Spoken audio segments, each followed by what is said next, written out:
So very very good morning बच्चा party, सभी का बहुत बहुत स्वागत है। फटाफट आ जाइए, ज्वाइन कर लीजिए। शुरू करते हैं आज का हमारा लेक्चर नंबर 3131। हाँ जी दोस्तों, मटेरियल कॉस्ट खत्म कर लेने के बाद एम्प्लॉय कॉस्ट टॉपिक हम लोग देख रहे हैं। 1 2 3 4 4 लेक्चर्स हो चुके हैं। आज है लेक्चर नंबर 5। 2 और लेक्चर्स और फिर ये टॉपिक हमारा खत्म हो जाएगा 2 और लेक्चर्स के अंदर।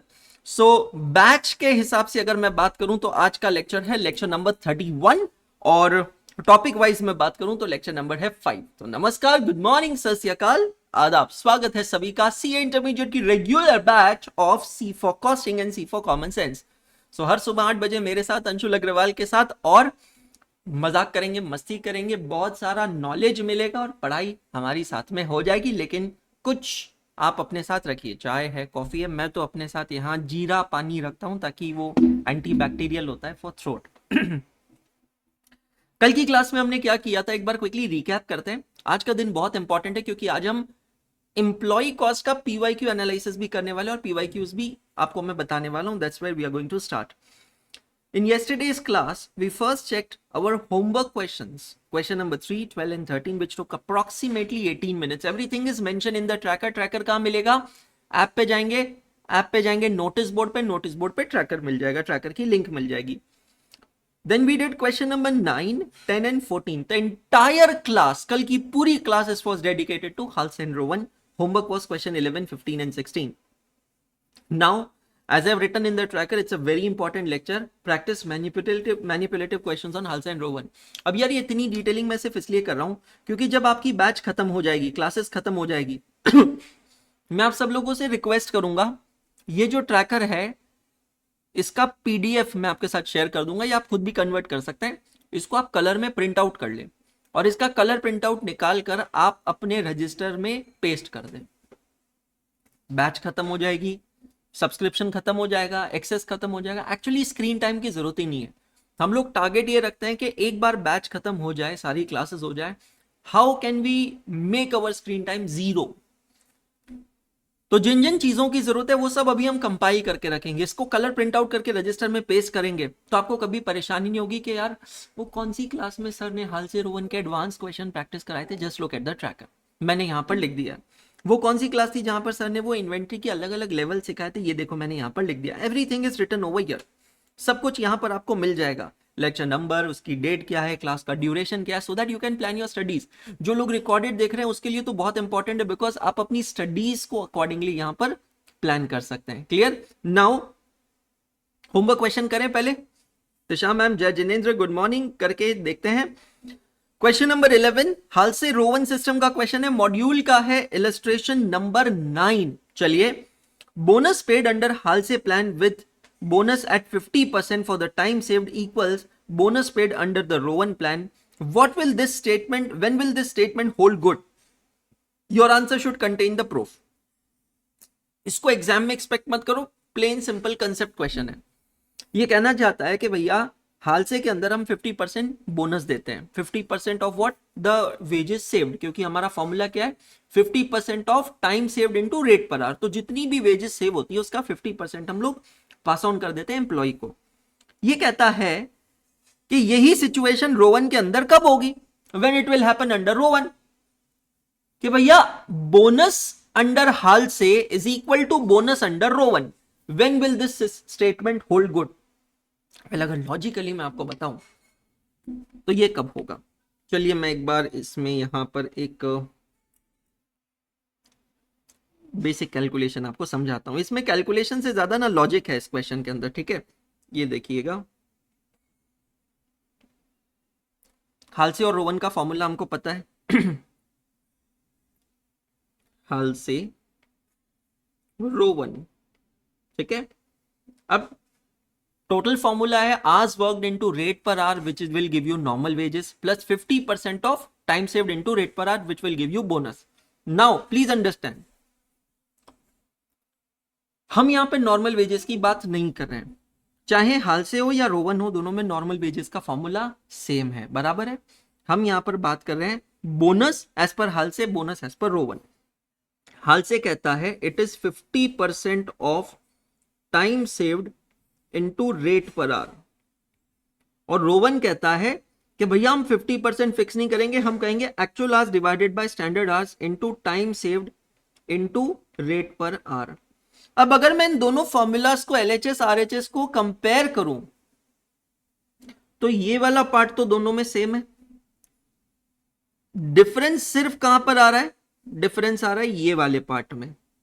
तो ये क्वेश्चन क्या कहना चाह रहा है कि when will this statement hold good, मतलब when will be LHS equal to RHS. एक सिंपल सी चीज बोलूं क्या, अरे क्या हो गया, मेरा आईपैड डिस्कनेक्ट हो गया, just give me 1 minute.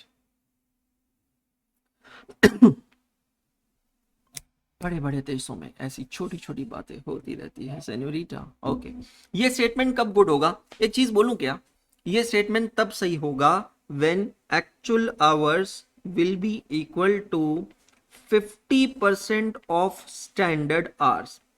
This is the answer, ultimate answer in one single phrase. अब इसको क्वांटिफाई करके बता देता हूं। सपोज कीजिए हाइपोथेटिकली मेरे एक्चुअल आवर्स है 3 और मेरे स्टैंडर्ड आवर्स है 6। तो अब जब मैं ये फॉर्मूला में ये वैल्यूज को सब्सटीट्यूट करूंगा, एक्चुअल आवर्स लूंगा 3 और स्टैंडर्ड आवर्स लूंगा 6, तो जरा चेक करो क्या 3 divided by 6 will it not be equal to 50%? Answer is yes. Answer is absolutely yes. So it is nothing, as I said, very less probability of getting this question in exam. It's a plain simple concept question. Module illustration number 9 is just trying to train your brain in a way कि आप इस तरीके से सोच सके कि bonus under Halsey will be equal to bonus under Rowan. ऐसा कब होगा, तो मॉरल ऑफ द स्टोरी है ऐसा तब होगा जब एक्चुअल आवर्स जो है it will be 50% of the standard hours. The time allowed for the job is 8 hours. Hourly rate is rupees 8. Prepare a statement showing the bonus earned, the total earning of employee and hourly earning under HALSE and row 1. एक simple सा table बनाना है, सीधा मैं आपको module में लेकर चलता हूं। मतलब ये क्वेश्चन ना सॉल्व करने की जगह अगर आप मॉड्यूल से रेफर भी कर लेते हैं तो दैट्स एब्सोल्युटली फाइन, इतना परेशान होने की जरूरत नहीं है। ये देखिए ये सेम क्वेश्चन हम लोग देख रहे हैं और ये देखिए इसका कंक्लूजन आ गया। Hence the actual time taken is 50% of the time allowed, the bonus under Halsey and Rowan is equal, exactly what we have talked. Now this is the table what they have given. What this says that if my standard hours are 8 hours and rate per hour is also 8 per hour, so you have to calculate bonus under halse and rowan considering all the probability of the actual hours. तो probability क्या होगी, अगर standard hours 8 hours है तो actual hours कितने हो सकते हैं, 1 2 3 4 5 6 7 8। तो जितने मेरे एक्चुअल आवर्स होंगे उसके अकॉर्डिंगली टाइम सेव कैलकुलेट होगा। तो ये 3 फिगर्स मेरे पास है, रेट पर आवर मेरे पास है, मुझे यहां पर कैलकुलेट करना है answers under Halsey and under Rowan. Check कीजिएगा सभी चने। क्वेश्चन सिंपल है, as I said it's a concept question. Definitely हो सकता है इंटरप्रीट करने में थोड़ी सी परेशानी हुई हो, but not any more. Check कीजिए।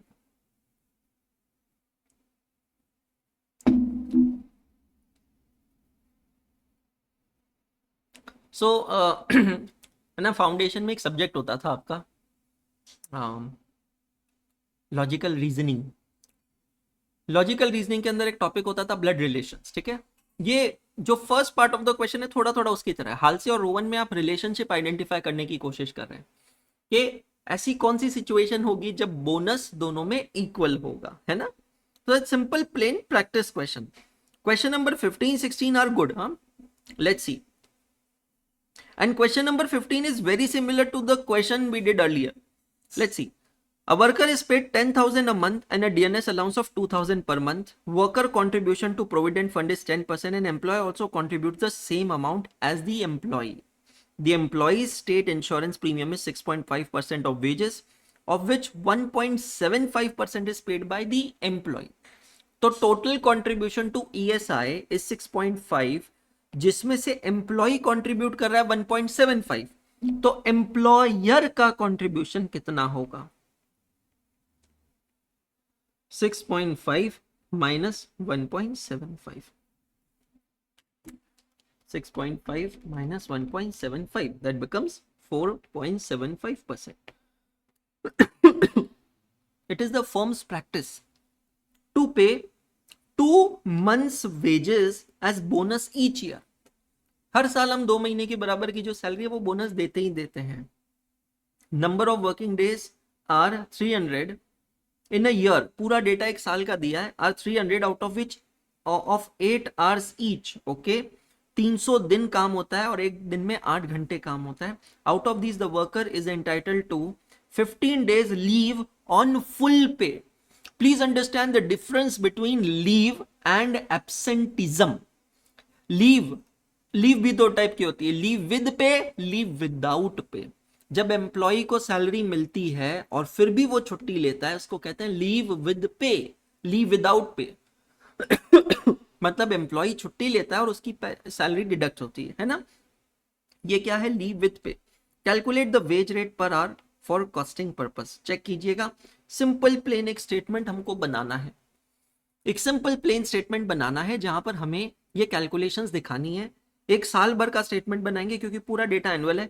Basic salary 10,000 per month into 12 month. Red pen हाथ में रखिए और चेक करते रहिए, जहां गलत है लिखिए, जहां सही है टिक मार्क कीजिए।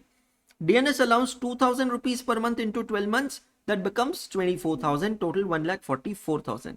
नाउ अंडरस्टैंड, एम्प्लॉई जो कंट्रीब्यूट करता है खुद से, क्या वो आपकी अर्निंग बढ़ाता है क्या? वो डिडक्शंस में से आता है, अर्निंग में नहीं आता है, मैंने एक्सप्लेन किया था। हमें यहां पर एम्प्लॉयर का कंट्रीब्यूशन देना है, क्योंकि एम्प्लॉय ने जो ये 1,44,000 रुपए कमाए ना, उसमें से वो कंट्रीब्यूट करेगा। लेकिन जब एम्प्लॉयर कुछ एडिशनल कंट्रीब्यूट करेगा तो वो उसकी अर्निंग्स बढ़ाता है। तो employer contribution to provident fund is 10%। Employers contribution to ESI जो अभी हमने निकाला है, इट इज 4.75%। ठीक है, ये मेरी साल भर की सैलरी होती है, 2 महीने की सैलरी मुझे बोनस मिलेगी। तो 1,44,000 divided by 12 into 2, that gives you 24,000. So the total annual wages or earnings are this much divided by total productive hours. How are we going to calculate? There are 300 working days in a year. Understand? There are 300 working days in a year, out of which 15 days is leave. क्या मुझे वो 15 दिनों में काम मिल रहा है? Leave with पे, it's like normal loss for me. तो मैं मानूंगा कि 300 दिन जो है उसमें से 15 दिन वर्कर नहीं आएंगे। वर्कर कितने दिन काम देंगे मुझे? 285 दिन, बराबर है। और एक दिन में कितने घंटे? 8 घंटे। सो 285 into 8, that becomes 2280 hours per annum, 2,280 hours per annum, and therefore effectively hourly rate comes to ₹83 per hour.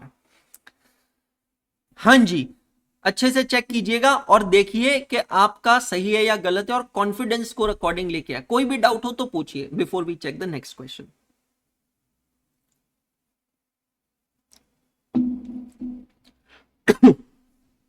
कोई भी डाउट है पूछ लीजिए। इजी लग रहा है? कोई परेशानी, एनी प्रॉब्लम? ओके, अब आते हैं 16 नंबर पे। ये तो बहुत इजी है। Calculate the employ hour rate of a worker X from the following data. Basic pay is 10,000 per month, DNS allowance 3,000 per month, fringe benefit, other benefits are 1,000 per month. So ये total कितना हो गया? 10,000, 13,000, 14,000 per month. तो 14,000 per month into अगर मैं annual करता हूं तो 14,000 into 12 becomes 1,68,000. ओके, अब ये कहता है number of working days in a year are 300, 20 days are availed as holiday on full pay in a year. तो मुझे काम कितने दिन मिल रहा है? 300 माइनस 20, 280 दिन मुझे काम मिल रहा है, और एक दिन में 8 घंटे। तो 280 into 8, ये मुझे काम मिल रहा है 2240 आवर्स। मुझे आर्ली रेट निकालना, बिल्कुल ऊपर वाले क्वेश्चन की तरह है, 1,68,000 डिवाइडेड बाय 2240। चेक कीजिएगा, is it coming ₹75 per hour. Module एक बार मैं चेक करवा देता हूं।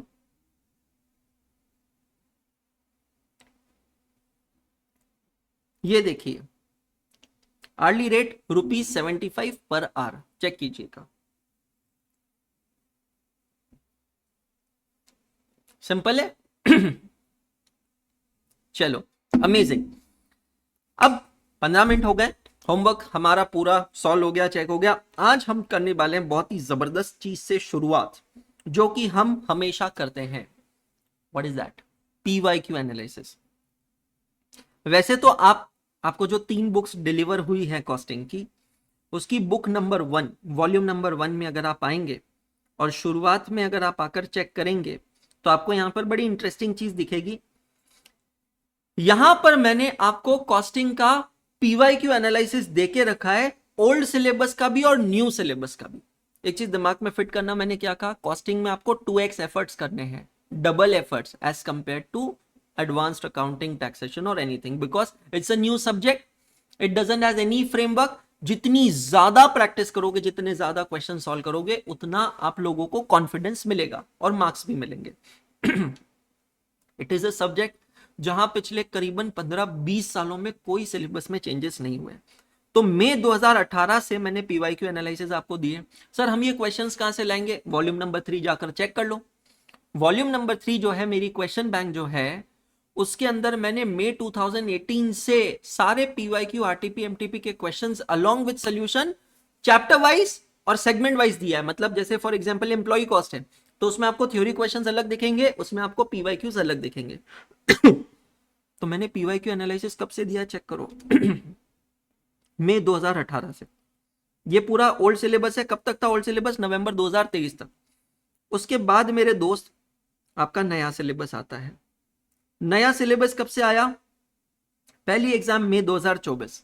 आज हम लोग ये क्लास रिकॉर्ड कर रहे हैं अप्रैल 2026 में, जब तक हमारे पास मोस्ट रीसेंट अवेलेबल पेपर है जनवरी 26 का।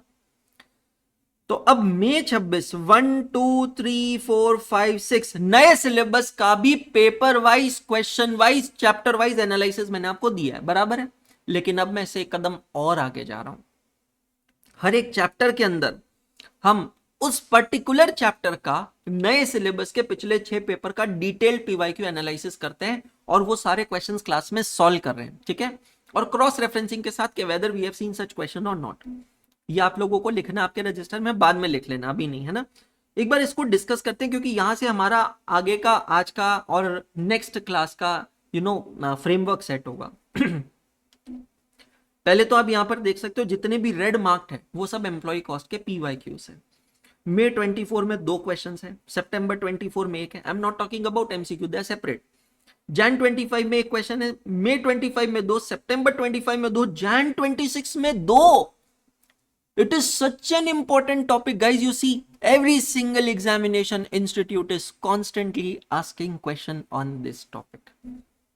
This topic deserves lot of attention, practice, time, right? And it's an easy topic, you can see. It's not as lengthy as material cost was. Now let's do a detailed introspection of the questions that have been asked in exam, because अब हमें इस chapter के concept पता है, in and out पता है। हमारा सिर्फ एक कंसेप्ट बचा है इस चैप्टर का, जो हम आज पूरा कर लेंगे, that is the labour turnover. बाकी सब कुछ हो गया। देखते हैं।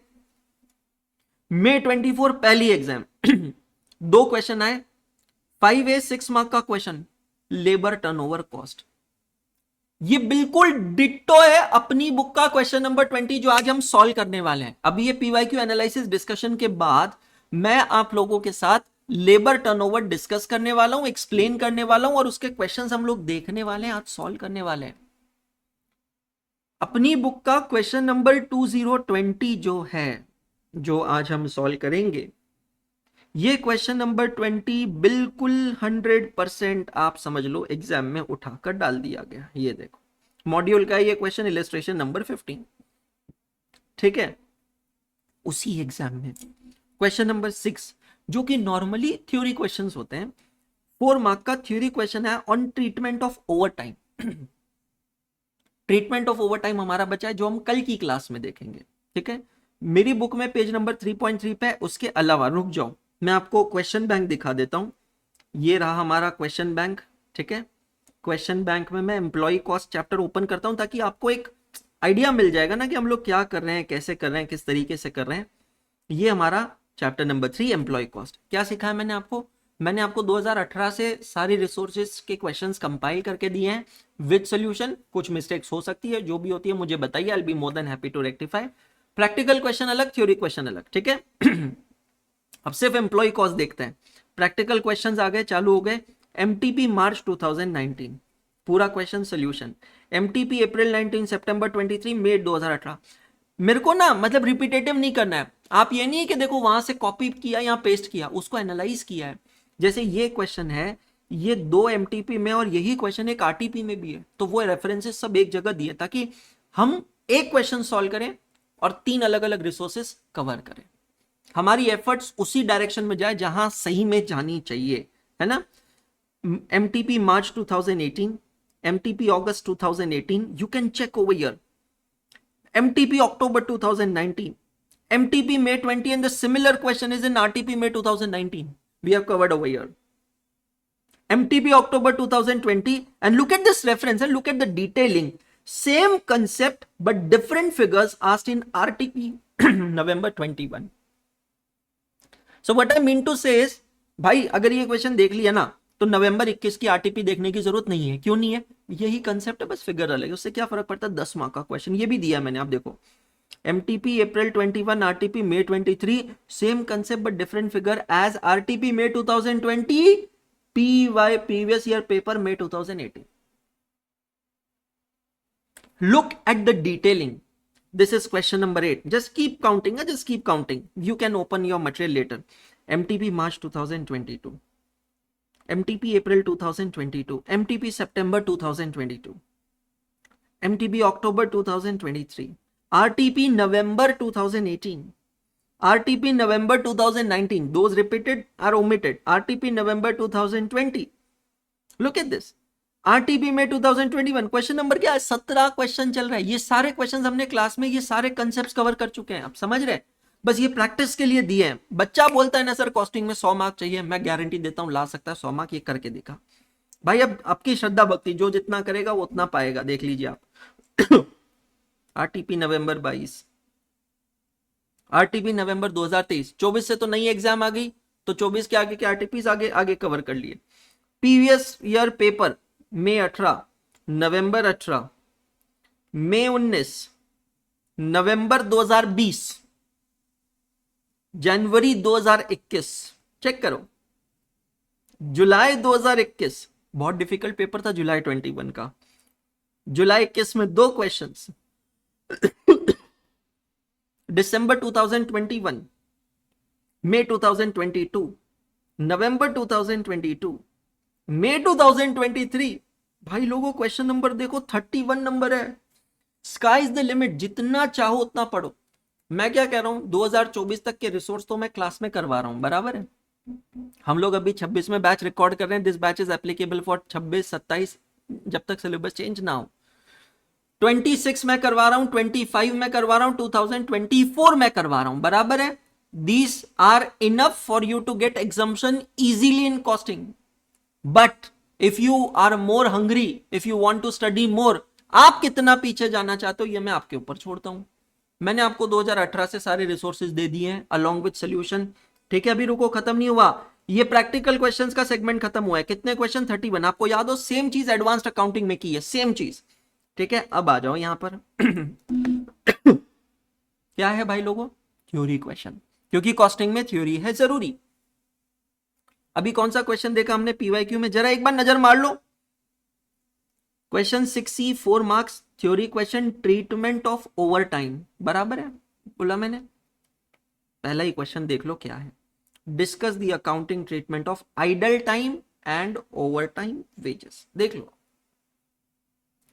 सबसे पहला क्वेश्चन यही है, फर्स्ट क्वेश्चन यही है। चेक करते चलो। Discuss the remedial steps to minimize the labor turnover. MTP October 2019. Check करिए। State various causes and treatment of overtime premium. Exactly यही क्वेश्चन कि ओवरटाइम के अलग अलग ट्रीटमेंट क्या है। ये मैंने मेरी बुक के पेज नंबर 3.3 पे दे रखा है, जो हम नेक्स्ट क्लास में डिस्कस करेंगे, कल की क्लास में, ठीक है। ये देखिए, आइडल कैपेसिटी कॉस्ट, सारे theory questions along with solutions all at one place. You can check all of you. कितने? 11 थ्योरी क्वेश्चंस दिए। मैं सच बता रहा हूं भाई लोगों कि पढ़ो, पर ऐसे पढ़ो ना, मजा आना चाहिए। अगर प्रेशर आता है तो मत जाओ क्वेश्चन बैंक पे। लेकिन अगर लग रहा है नहीं सर मजा आ रहा है कॉस्टिंग में, नहीं सर लग रहा है कि ये सब्जेक्ट तो सर 60 लाना मतलब बेइज्जती, इस सब्जेक्ट में तो 90 आने चाहिए, तो फिर क्वेश्चन बैंक आपका है, क्वेश्चन बैंक आपका है। सितंबर 24 में एक ही क्वेश्चन आया 6 मार्क का, ट्रीटमेंट ऑफ ओवर टाइम। अब भी जस्ट देखा हमने, आपके सामने देख लो 2 बार रिपीट हो गया ये क्वेश्चन, 2 बार रिपीट हो गया भाई लोगों। जनवरी 2025 में क्वेश्चन नंबर 2 भी 5 मार्क का क्वेश्चन आया, हालसे एंड रोवन का, बिल्कुल एकदम basic question, put the value get the answer, 5 mark. Halsey Rowan याद करना, मैंने कहा था फेवरेट है इंस्टीट्यूट का।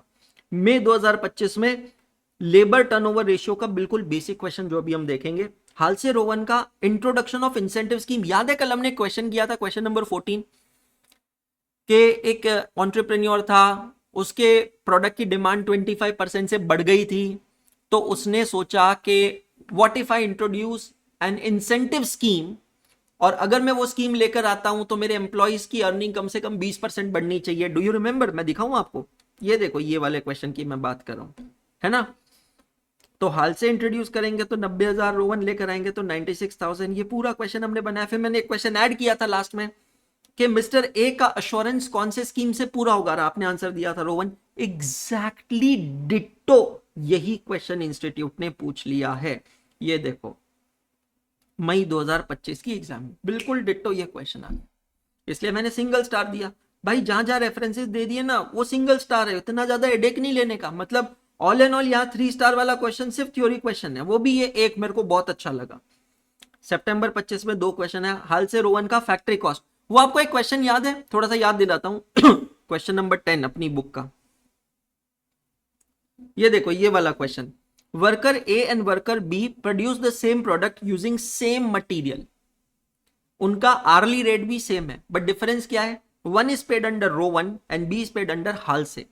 तो आपको क्या फाइंड आउट करना था, नॉर्मल वेज रेट, आपको फाइंड आउट करना था मटेरियल कॉस्ट, और आपको एक कंपैरेटिव कॉस्ट शीट बनानी थी, बराबर है। लेक्चर नंबर 3030 कल की क्लास में किया था यही क्वेश्चन, बिल्कुल यही डिट्टो क्वेश्चन एग्जामिनेशन के अंदर आ गया, बिल्कुल डिट्टो फैक्ट्री कॉस्ट वाला question number 10। You will have to trust. There's no other way out. You will have to trust and work hard. General theory question आ गया कि लेबर कॉस्ट को कैसे रिड्यूस किया जाता है, जनरल क्वेश्चन है जो हमने क्लास में डिस्कशन किया, उसके बेसिस पे आप आराम से दे सकते हो। बट स्टिल मैं हमेशा सबको क्या एडवाइस करता हूं कि थ्योरी की प्रिपरेशन करना है तो आप जितने भी पीवाईक्यू हैं और आईसीआई के मॉडल टेस्ट पेपर्स हैं उनके थ्योरी क्वेश्चंस को पढ़ें, ठीक है। और जनवरी 26 लास्ट हाल से रोवन का बिल्कुल बेसिक क्वेश्चन आ गया अभी लेटेस्ट एग्जाम में, और क्वेश्चन 6B में थ्योरी क्वेश्चन आया। ये क्वेश्चन बहुत बढ़िया है, बहुत जबरदस्त है ये क्वेश्चन। थ्योरी क्वेश्चन आया रोवन स्कीम के ऊपर जनवरी 26 में, क्वेश्चन 6B बहुत अच्छा क्वेश्चन है। मतलब इस क्वेश्चन के अंदर ना कुछ पैरामीटर्स दिए और आपसे कहा है कि आप सजेस्ट करो कि which incentive scheme will fulfil these 1 2 3 parameters. मतलब मैंने इसको पर्सनली 3 स्टार मार्क इसलिए दिया है क्योंकि मैंने ऐसा क्वेश्चन नहीं देखा, ठीक है। मैंने आपको रोवन एक्सप्लेन किया, हाल से एक्सप्लेन किया है, लेकिन उस पर ऐसा भी क्वेश्चन बन सकता है, ये मेरी सोच से परे था इसलिए मैंने उसको 3 स्टार मार्क किया है। तो ये बेटा ना आपको ध्यान रखना है कि ये आपने लिखना जरूर है। समझ में आया? स्क्रीनशॉट्स नहीं ले सकते, सबको पता है ऐप के ऊपर स्क्रीनशॉट्स रेस्ट्रिक्टेड होते हैं, प्रोहिबिटेड होते हैं, टेक्निकल वो एक फीचर डाला गया है। लेकिन आप पॉज प्ले कर सकते हैं, वीडियो में यहाँ पर आ सकते हैं, वीडियो को पॉज प्ले कर सकते हैं, लेकिन ये लिखना जरूर, मैं फिर से बता रहा हूँ ये लिखना जरूर, because this is going to really help you a lot. Is it clear? चले आगे बढ़े। Shall we start with the concept of labour turnover. Confidence आ रहा है कि नहीं आ रहा है ये बताओ सबसे पहले। ये पीवाईक्यू देखने के बाद क्या फील हो रहा है? तिशा जी कैसा लग रहा है? How are you feeling after looking this PYQ analysis?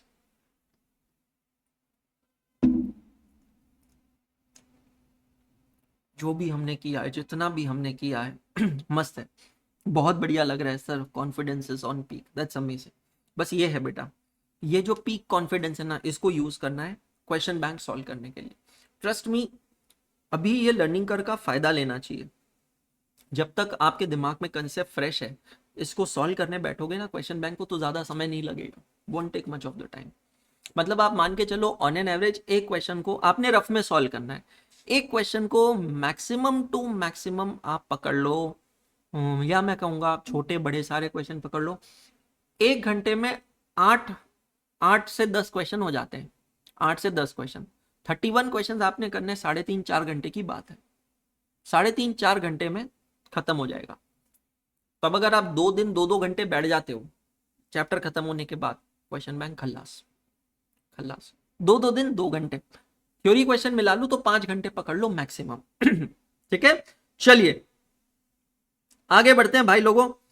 आ जाएगी अपने रजिस्टर्स के फ्रेश पेज पे, नए पेज पे लिखेंगे टाइटल लेबर टर्नओवर एंड फिर labour turnover ratios. Labour turnover and labour turnover ratio. तो अगर आपको याद हो तो हमने एक कंसेप्ट देखा था इन्वेंटरी टर्नओवर रेशियो का, इफ यू रिमेंबर, है ना। बस उसी के ऊपर बेस्ड है labour turnover. What exactly is the meaning of turnover? क्या मतलब होता है टर्नओवर का? टर्नओवर का मतलब होता है आना जाना। अब बड़ी इंटरेस्टिंग चीज बताता हूं, ये लिख लो आप पहले, फिर मैं आपको एक्सप्लेन करता हूं। हम लोगों को क्या लगता है, let's see, there are two different parties. One is employer, another is employee. But actually ये रिलेशन तो तब बनेगा जब जॉब मिलेगी। उसके पहले क्या होता है, job seeker and job provider. Job seeker is the person जो नौकरी ढूंढता है, job provider is a person जो नौकरी देता है। और जब नौकरी मिल जाती है तब इनके बीच में कैसा रिलेशनशिप बन जाता है, एम्प्लॉयर और एम्प्लॉई ये रिलेशनशिप बन जाता है। जब तक ये रिलेशनशिप नहीं बनता है ये क्या कहलाते हैं, job seeker and job provider. I hope it is clear to all of you. Any confusion, any doubts? Job seeker always feel that the jobs are very less, market में जॉब्स नहीं है। जॉब सीकर ऑलवेज फील कि यार market में job नहीं है, unemployment है, मुझे काम नहीं मिल रहा है, नौकरी नहीं मिल रही है, फलाना नहीं ढिमकाना नहीं।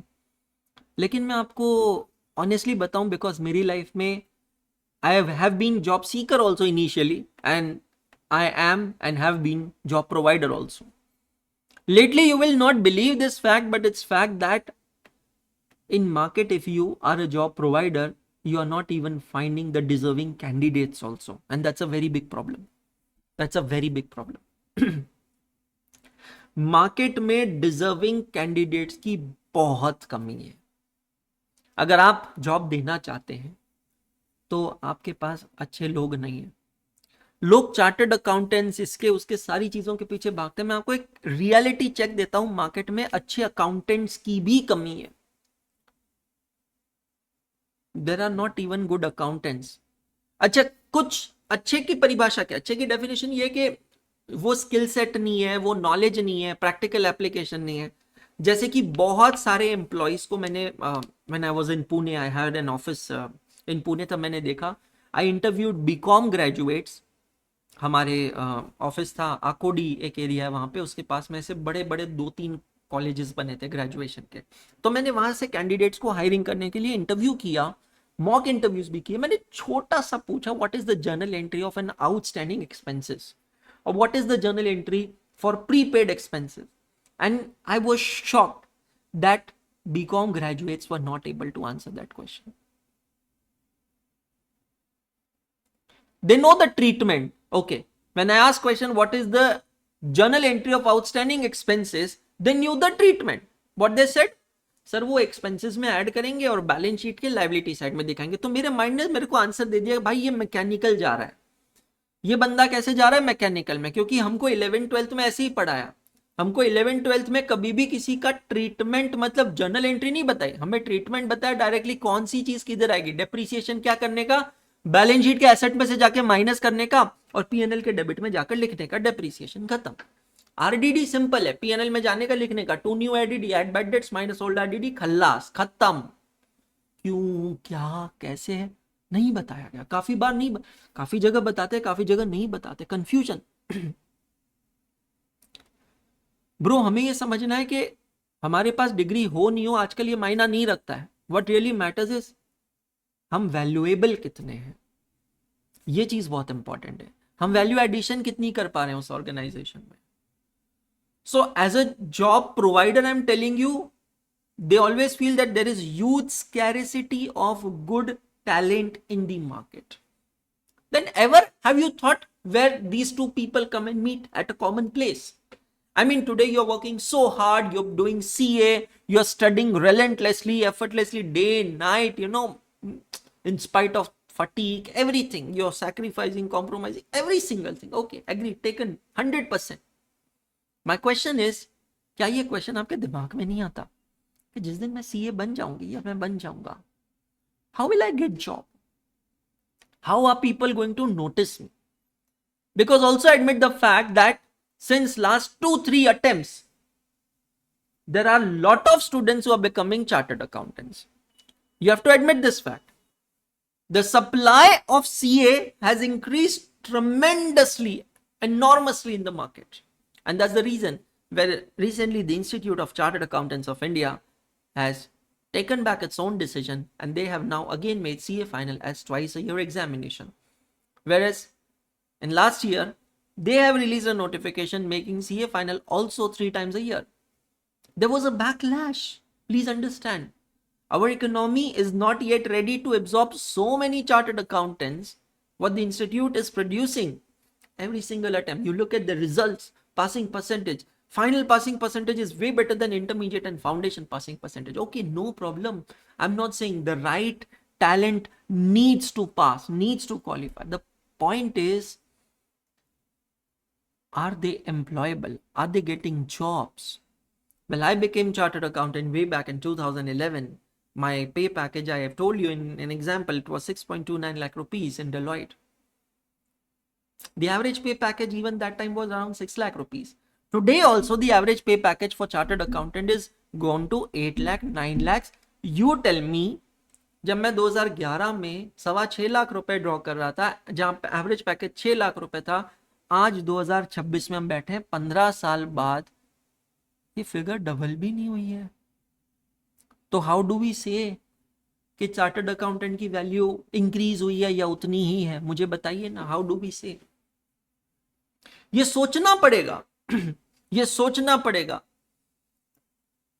मां बाप ने अगर हमें पैदा किया है तो मां बाप ने जिंदगी भर का बॉन्ड साइन किया है कि हमारी सारी जरूरतें पूरी करेंगे, हमारी इच्छाएं पूरी करेंगे, हमें खिलाएंगे पिलाएंगे, मजाक मस्ती कराएंगे. तो गलत सोच रहे हो. वैसे ही अगर सीए करने का सोच रहे हो तो इंस्टीट्यूट के बलबूते पे मत करो कि इंस्टीट्यूट हमें एम्प्लॉयबल बनाएगा तो ही हम एम्प्लॉयबल बनेंगे. How can I make myself employable? That's what I have to think. ICI मुझे क्या करेगा? मुझे नॉलेज देगा, मेरे नॉलेज को टेस्ट करेगा और मुझे एक कागज का टुकड़ा देगा जिसे डिग्री कहते हैं, सीए कोर्स की डिग्री कहते हैं.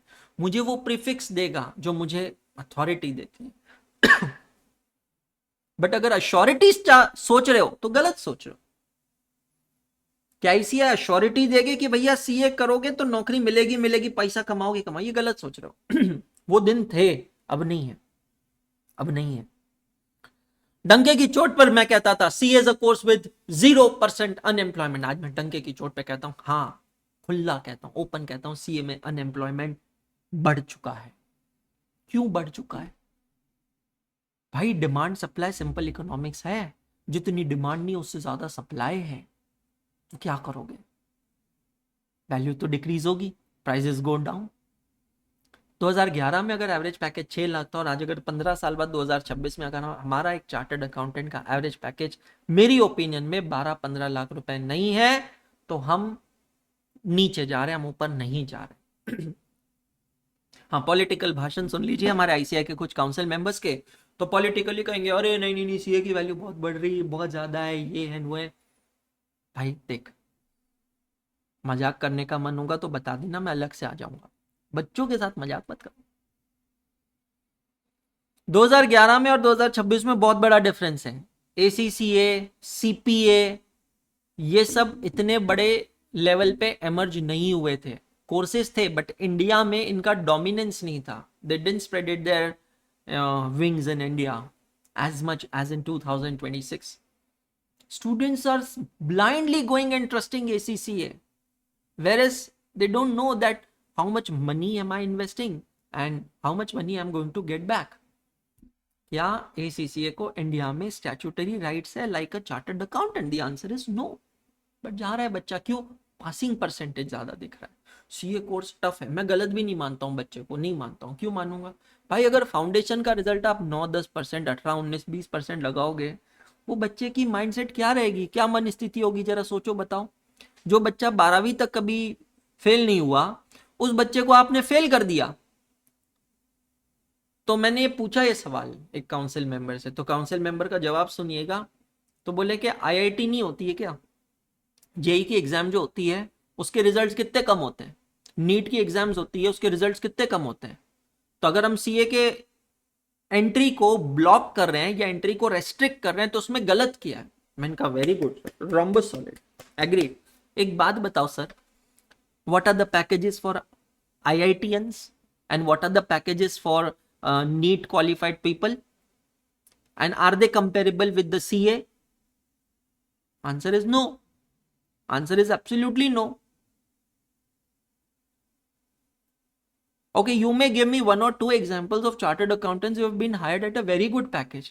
But can you make it as a generalized statement that everyone is going to get that? Answer is no. Absolutely no.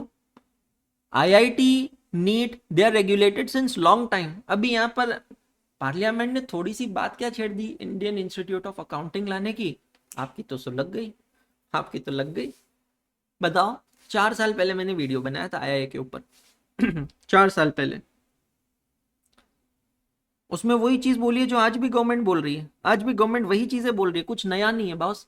तो पॉइंट सोचना पड़ेगा बस। ये इंस्टीट्यूट आपको क्या करेगी? इंस्टीट्यूट आपको नौकरी नहीं दे सकती, इंस्टीट्यूट आपको डिग्री दे सकती है। अब आपको ये सोचना है, कहते हैं ना यात्री अपने सामान की जिम्मेदारी स्वयं करे, आप अपने भविष्य की जिम्मेदारी स्वयं करें। आपको ये सोचना है इस डिग्री के साथ, मेरे स्किल के साथ, क्या मैं इसको मोनिटाइज कर सकता हूं? अगर हाँ तो ही सीए कोर्स करें, नहीं तो मत करें। सिंपल है, सिंपल है। बर्डन मत बढ़ाओ, डिनोमिनेटर मत बढ़ाओ, सिंपल।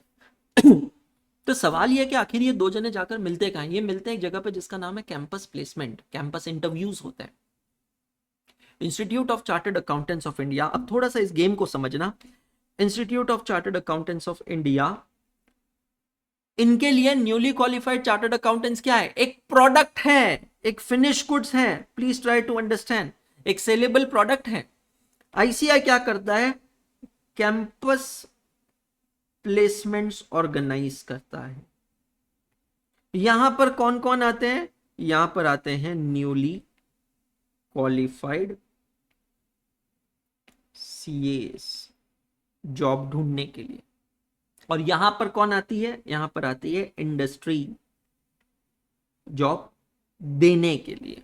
इंस्टीट्यूट उसका एक मीटिंग पॉइंट बनता है, जैसे शादी.com। ये जो कैंपस है, इसके लिए बच्चों से तो कुछ पैसे नहीं चार्ज किए जाते, जितना मुझे पता है वो मैं बता रहा हूँ, बाकी डिटेल मुझे नहीं पता। मेरे समय तो चार्ज नहीं होता था, आज की कहानी मुझे नहीं पता, ठीक है, क्योंकि मैं फाइनल नहीं पढ़ाता हूँ, तो आई am not keeping in touch with those things. तो मुझे जितना पता है बच्चों से तो चार्ज नहीं किया जाता। लेकिन ये जो कैंपस में कंपनीज पार्टिसिपेट करती है, जो इंडस्ट्रीज पार्टिसिपेट करती है, उससे इंस्टीट्यूट अच्छा खासा पैसा चार्ज करती है। और आपको मेरे एक्सप्रेशन से समझ जाना चाहिए, अच्छा खासा पैसा चार्ज करती है।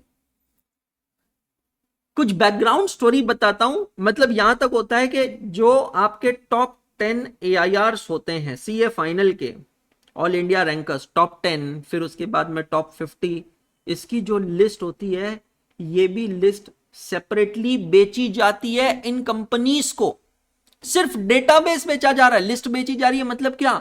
बच्चों का सिर्फ डेटाबेस बेचा जा रहा है कि अगर आपको इन टॉप रैंकर्स को, इन टॉप चार्टर्ड अकाउंटेंट्स को हायर करना है, अगर आपको उनका नंबर चाहिए, you the company will have to pay X amount to ICAI। Well अब तो ये कम हो गया है, क्योंकि अब बच्चा ही लिंक्डइन से दुनिया जहान के इंटरव्यू होता है, तो it's very easy for any industry to reach out that person. But आप समझिए, नॉर्मली 2 से 3 दिन का कैंपस इंटरव्यू होता है। तो ये जो इंडस्ट्रीज होती है, either they can participate on day 1 और डे 2 और day 3। The institute charges them participation fees. गलत नहीं है, मैं तो सिर्फ फैक्ट सामने रख रहा हूं। I am not being judgmental, I am not giving an opinion. Right now we are that company, we are that employer, because हम एम्प्लॉय कॉस्ट देख रहे हैं ना। सो अगर मुझे डे वन पे पार्टिसिपेट करना है तो मुझे बहुत हाई अमाउंट पे करना पड़ता है, क्योंकि डे वन पे फ्रेश क्राउड होता है। अरे सब्जी वाले के एग्जांपल है, सुबह सब्जी लोगे महंगी मिलेगी, शाम को लोगे सस्ती मिलेगी। क्यों? दिन भर में सब्जियां छट जाती है, शाम को बची हुई सब्जियां मिलती, बिल्कुल वही एग्जाम्पल है। कैंपस प्लेसमेंट के डे वन पे जाओगे, ताजी तर्राटे बच्चे मिलेंगे, नए नए चार्टर्ड अकाउंटेंट, फ्रेश टैलेंट, अच्छा टैलेंट।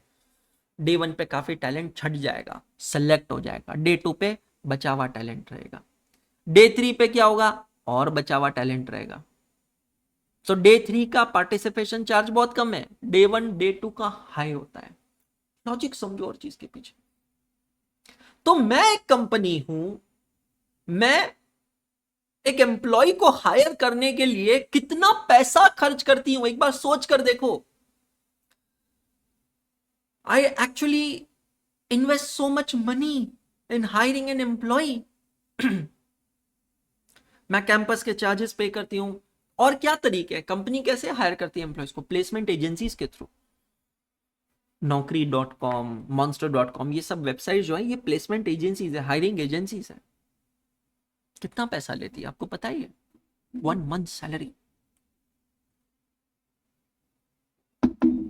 अगर मैं एक 50,000 रुपए महीने की सैलरी का एम्प्लॉय देख रहा हूं ना किसी प्लेसमेंट एजेंसी के थ्रू, और अगर वो मुझे हायर करके देते हैं, do you know how much they charge me? Brokerage commission, it's equal to 1 और 1.5 month salary in some cases. मतलब अगर मैं ये 20,000 वाली स्टाफ को देख रहा हूं तो मुझे 30,000 रुपए लेंगे, क्योंकि वो अपने एफर्ट्स को क्वांटिफाई करते हैं। पैकेजेस होते हैं उनके भी, प्लान्स होते हैं उनके भी, सब्सक्रिप्शंस होते हैं उनके भी। तो एक एम्प्लॉयर के पर्सपेक्टिव से सोचो, सबसे पहले तो आपकी एम्प्लॉय की हायरिंग कॉस्ट लग जाती है। बराबर है? हाँ या ना? एग्री करें कि नहीं, मुझसे ये बताइए। बराबर। फिर आप उसको हायरिंग करके लेकर आते हैं तो आपको क्या लगता है डे वन से वो एम्प्लॉय आपके लिए यूजफुल होने लगेगा? मतलब मैं तो जब सीए कर रहा था, स्पेशली फाइनल में, मेरे दिमाग में ना काफी बार ये थॉट्स चलते थे कि भाई मैं करूंगा क्या, मैं करूंगा क्या। मतलब सीए हूं, नॉलेज है, सब ठीक है, but I don't know anything about that company. मुझे उस कंपनी के बारे में कुछ नहीं पता, मुझे उस कंपनी के रूल्स नहीं पता। देखो सीए हूं, अकाउंटिंग का नॉलेज है, फाइनेंस का नॉलेज है, ऑडिटिंग का नॉलेज है, सब कुछ सही है, सब कुछ एग्रीड है। मुझे तो आप सिंपल ये बताओ, ऑपरेशनली चीजें तो हर कंपनी की अलग होती है कि नहीं होती है? तो वो तो मुझे सीखना पड़ेगा। इस पे कंपनी की कॉस्ट लगती है, training cost. At the beginning of this topic, first lecture याद करना, मैंने क्या समझाया था आपको कि कंपनी चाहती है अपने एम्प्लॉयज को एक अच्छा एक्सपीरियंस देना, उनको प्लीज करना।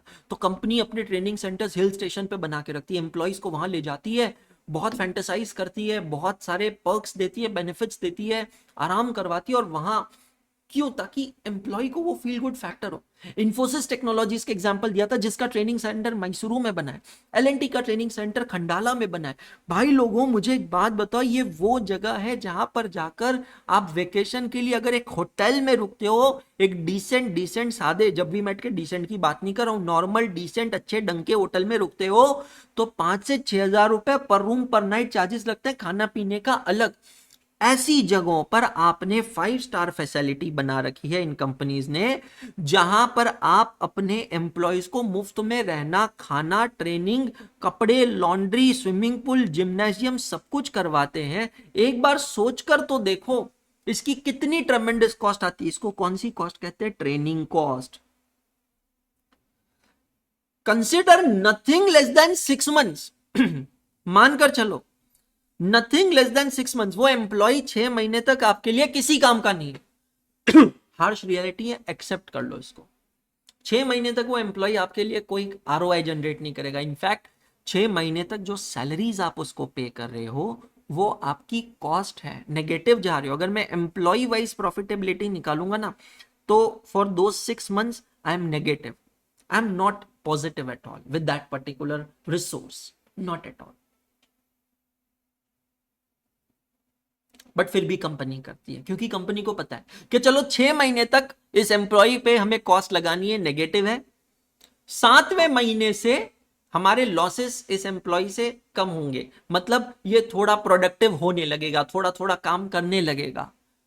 8-9 महीने के बाद हम ब्रेक इवन कर लेंगे, मतलब एक ऐसा पॉइंट आएगा जहां पर इस एम्प्लॉय पे जितना हमने खर्चा किया है मंथ वाइज ब्रेक इवन हो जाएगा। तो 9th मंथ की सैलरी जितनी दी है, सपोज 50,000 रुपए, 50,000 रुपए का उसने मेरे को बेनिफिट दे दिया, चलो ठीक है, मंथ वाइज ब्रेक इवन हो चुका है।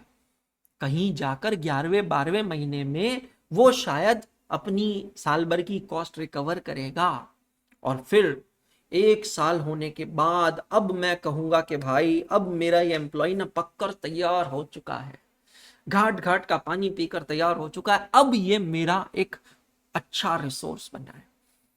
क्योंकि अगर ये अच्छा नहीं है, परफॉर्म नहीं कर रहा है, तो 1 साल तक तो पहुंचेगा ही नहीं, 6 महीने में मैं ही निपटा दूंगा उसको, प्रोबेशन पीरियड चलता है कंपनियों में।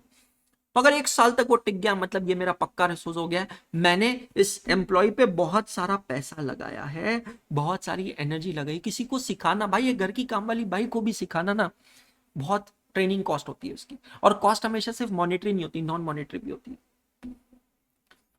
अब वो एम्प्लॉय, मैं अब राहत की सांस लेता हूं कि हाँ अब ये एम्प्लॉय मेरे लिए काम करेगा, मुझे कमा कर दिखाएगा। जब मैंने इस एम्प्लॉय को तैयार किया ना, पकाया ना, सपोज मैं डिलॉयट कंपनी हूं, तो मैंने इस एम्प्लॉय को तैयार किया, पकाया, उसके पास पीडब्ल्यूसी से ऑफर आ जाती है 20% इंक्रीमेंट के साथ। ये तो होगा, ये तो बिल्कुल होगा। Poaching is the new normal within industry. People do keep an eye कि हमारे कॉम्पिटिटिव में, हमारे कॉम्पिटिशन में उसका की रिसोर्स कौन है, और जिसका परफॉर्मेंस अच्छा होता है उसकी बातें ऑटोमेटिकली बाहर पहुंचने लगती है। अच्छा, इसका परफॉर्मेंस अच्छा है, उठा लो इसको। वहां का एचआर कहेगा इसको 20% ज्यादा हाइक दे दो, लेकर आ जाओ अपने यहाँ। मतलब इस फल को उगाया किसी ने, पकाया किसी ने, खाया किसी और ने। अब मेरे को बात बताओ, जो कंपनी पोच करेगी, क्या उसको इतनी एफर्ट देनी पड़ेगी? देखो कॉस्ट उसकी भी है, जो 20% ज्यादा पे कर रहे हैं वो क्या है, वो हायरिंग कॉस्ट नहीं है एक तरीके से, ट्रेनिंग उसको भी देनी पड़ेगी। चलो 6 महीने की एक्सटेंसिव ट्रेनिंग नहीं देनी पड़ेगी, महीना 2 महीना तो देना ही पड़ेगा। तो पॉइंट यहां पर ये है कि यार क्या है ये, मेरा एक एम्प्लॉय आता है, मैं उस पर इतना टाइम एनर्जी खर्चा करता हूं, उसको हायर करता हूं, और फिर वो मुझसे कहता है कि मैं तुम्हें छोड़कर जा रहा हूं, तलाक तलाक तलाक, सेपरेट हो जाता है। सेपरेशन की भी अलग कॉस्ट होती है, फुल एंड फाइनल होता है। What do you think? ये पूरा कॉन्वर्जेशन इसलिए क्योंकि इस पे थ्योरी क्वेश्चन आ चुका है, आ सकता है। लेबर टर्नओवर इज गुड और bad? Just think about it, think in your mind. Those who are watching recorded, you need to think in your mind. Labor turnover is good or bad? Labor turnover is worst. It's a nightmare. It's a bad thing for any entrepreneur, any businessman. But it's a reality. जैसे कि मृत्यु निश्चित है, वैसे ही labour turnover भी निश्चित है। पहले इस पे गुस्सा आता था, पहले इस पे बुरा लगता था, लेकिन आजकल के जो समझदार एंटरप्रेन्योर्स हैं, they have started accepting it and they don't have a choice. मुस्कुरा के, हंसकर एक्सेप्ट करते हैं। आपको काफी बार एज एन एम्प्लॉयर सोचो, काफी बार सदमा लगता, अभी साला कल तक तो हम साथ में बैठे थे, कल साथ में चाय पी रहे थे, डिनर पे गए थे, वेकेशन पे गए थे, कल तक हम उस तीसरे बंदे के बारे में बात कर रहे थे जो हमारा कॉम्पिटिटर है, उसके लिए स्ट्रैटेजी बना रहे थे कि हम उसको कैसे काउंटर करेंगे, क्या करेंगे, और आज तो उसी के साथ चला गया। आप समझ रहे हो? तो labour turnover is not good, labour turnover is bad, but as I said it's a reality, it's a new normal. इसकी कॉस्ट होती है, इसके रेशियोज होते हैं जो हमें कैलकुलेट करना है। क्योंकि जब हम एचआरएम की बात कर रहे हैं, ह्यूमन रिसोर्स मैनेजमेंट की बात कर रहे हैं, तो दोस्तों ह्यूमन रिसोर्स मैनेजमेंट में ये सारे रेशियोज यहाँ पर आते हैं। आई होप कंसेप्ट सबको समझ में आया होगा। कंसेप्ट अगर सबको समझ में आया है तो चलिए शुरू करते हैं लेबर टर्नओवर रेशियो के कुछ रेशियोज कैलकुलेट करना। Let's understand how do we actually calculate, quantify these labor turnovers. Come to question number 1717. Write down reference, lecture number 31, register number 1/page number. I think century तो हो गई होगी आपके registers में, है ना? अभी तक नंबर ऑफ पेजेस 3 डिजिट तक तो हो गए होंगे, 100 पेजेस तो हो गए होंगे, सर्विस कॉस्टिंग हो गया है, उसके बाद में मटेरियल कॉस्ट हो गया, तो आई एम श्योर, है ना। चलो सुनना है, समझना है, साथ में सॉल्व करना है। Question 17/AAA/3.11।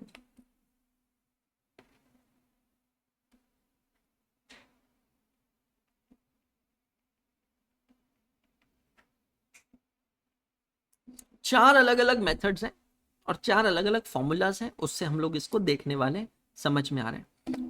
118 नंबर का पेज चल रहा है, क्या बात है, बहुत बढ़िया, अमेजिंग। नाउ, और आपने पीवाईक्यू एनालिसिस में देख लिया, लेबर टर्नओवर पे 2 बार क्वेश्चंस आ रखे हैं, इजी कंसेप्ट है ना, तो आ रखे हैं। चलो, from the following information calculate the labour turnover rates under the various methods. Theory के अंदर मैंने दे रखा है, चार अलग अलग मेथड्स हैं, एज आई सेड, चार अलग अलग फॉर्मूलाज हम लोग देखेंगे। Number of workers on 1st January 2005 are 7,600। Number of workers on 31st December 2005 are 8,400। तो अब इसको क्या कहते हैं? नंबर ऑफ वर्कर्स ऑन 1/1/2005 इसको कहते हैं at the beginning of the year. साल के शुरुआत में 7,600 एम्प्लॉइज हैं। Number of workers on 31st December 2005 मतलब at the end of the year, साल के एंड पे 8,400 एम्प्लॉइज आपके पास है, ठीक है। ड्यूरिंग द ईयर, अब पहले डेटा को सुनो समझो, ये 17 नंबर अगर आपने कर लिया ना तो 18 नंबर आप खुद कर सकोगे, मैं आपको गारंटी देता हूं, इसलिए समझ लो। Number of during the year 80 workers left. 80 workers left, left मतलब छोड़ के गए। Please don't write, I repeat, please don't write, just look on the screen. मैं छापने का समय दे दूंगा, ठीक है। छोड़ के गए, क्या मैं इसको इंग्लिश में सेपरेटेड कह सकता हूं? और ये नंबर कितना है? 80 वर्कर्स। 80 वर्कर्स छोड़ के गए, छोड़ के गए मतलब खुद से छोड़ के गए, मैंने नहीं निकाला। छोड़ के जाना और निकालना दोनों में अंतर होता है, कहते हैं फॉर्चुनेटली दोनों को सेपरेशन ही है, ठीक है। During the year 80 workers left while 320 were discharge. अब इसका मतलब क्या है? ये 320 क्या है? डिस्चार्ज का मतलब क्या है? निकाल दिया। मैं फिर से कह रहा हूं, लिखना मत, इन दोनों का मतलब ही सेपरेशन होता है। ऐसे कितने वर्कर्स हैं जिनको हमने निकाल दिया? 320 वर्कर्स हैं। तो करंट ईयर में 80 एम्प्लॉइज लेफ्ट, लेफ्ट का मतलब क्या बताया मैंने? छोड़ के गए, मुझे छोड़ दिया। एंड 320 वर डिस्चार्ज, डिस्चार्ज मतलब जिसको मैंने निकाल दिया, हमने, एम्प्लॉयर ने निकाल दिया। ये 80 को हम निकालना चाहते थे क्या? नहीं, वो खुद से छोड़ के गए, कोई भी रीजन, पर्सनल रीजन, शादी हो गई, डेथ हो गई घर में, फैमिली बिजनेस संभालना है, जॉब चेंज करना है, वॉट एवर रीजन, निकाल दिया मतलब अंडर परफॉर्मेंस है, कोई मिसकंडक्ट कर दिया, कोई चीज हो गई। तो कुल मिलाकर 400 लोग मुझसे सेपरेट हुए हैं, बराबर है। कितने लोग सेपरेट हुए मुझसे? 400 लोग। यहां पर हम सबसे पहली मेथड में आंसर निकालेंगे। The first method to calculate the labour turnover ratio is separation method. The very first method is separation method. यहां का फॉर्मूला बनता है नंबर ऑफ एम्प्लॉइज सेपरेटेड। लिखते रहिए मेरे साथ, number of employees separated divided by average number of employees multiplied by 100। तो इस रेशियो में मैं क्या देख रहा हूं कि कितने लोग मुझसे सेपरेट हुए हैं इस फाइनेंशियल ईयर में। और सेपरेट का मतलब क्या होता है? एक जिन्होंने खुद से छोड़ा है, लेफ्ट, और दूसरा जिनको निकाला है, डिस्चार्ज। तो करंट ईयर में 400 लोग ऐसे हैं जो सेपरेट हुए हैं, समझ में आ रहा है? 400 लोग सेपरेट हुए हैं, divided by average number of employees. अब एवरेज कैसे निकालेंगे? Opening plus closing divided by 2। 7,600 is opening, 8,400 is closing, divided by 2. 7600 plus 8400 divided by 2, that becomes how much? 8000. Check all of you. So average number of employees on payroll are 8000. Therefore this ratio comes to into 100. Therefore it comes to 400 divided by 8000 into 100. It comes to 5%. What is the interpretation of this? Don't just go mathematically, also try to calculate, interpret करो. इसका मतलब है कि 5% मेरे जितने भी employees होते हैं ना, उसके 5% एम्प्लॉय हर साल मुझे छोड़ के जाते ही जाते हैं. उतना सेपरेशन होता ही होता है. ये रेशियोज कब काम आते हैं? मर्जर एक्विजिशन के समय काम आते हैं. ह्यूमन रिसोर्स मैनेजमेंट को, ह्यूमन रिसोर्स मैनेजर को काम आते हैं. इंटरनल डिस्कशन के लिए काम आते हैं. कंपनी की रीस्ट्रक्चरिंग करनी होती है तब काम आते हैं, है ना. एक्सपेंशन करना है तब काम आते हैं. रिडक्शन करना है तब काम आते हैं. बहुत सारे ऐसे डिसीजंस होते हैं जब ये काम आते हैं रेशियो. तो मैं ये जानना चाहता हूं कि ऑल एंड ऑल मेरे कंपनी का सेपरेशन रेशियो क्या है. तो सेपरेशन रेशियो का मतलब है कि कितने परसेंट मेरे एम्प्लॉइज मुझे छोड़ कर जाते हैं, और वो आंसर मुझे यहां पर मिला है 5%. कौन से मेथड से वो आंसर मिला है मुझे? सेपरेशन मेथड से. Is this clear to all of you? Tell me yes और नो. 4 मेथड्स है. पहली मेथड होगी सेपरेशन, ठीक है. वापस पढ़ते हैं. During the year 80 workers left. 80 लोग छोड़कर गए, while 320 वर डिस्चार्ज. अब भाई खुद से गए या धक्के मार के दिया, अलग तो हुए ना, ठीक है. 1200 workers were recruited during the year. Total कितने वर्कर्स को रिक्रूट किया है करंट ईयर में? 1200 वर्कर्स को. इसके लिए हम लोग क्या कहेंगे?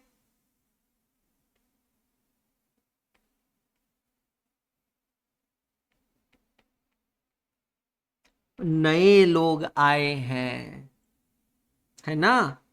New joinee. कितने हैं ये? 1200.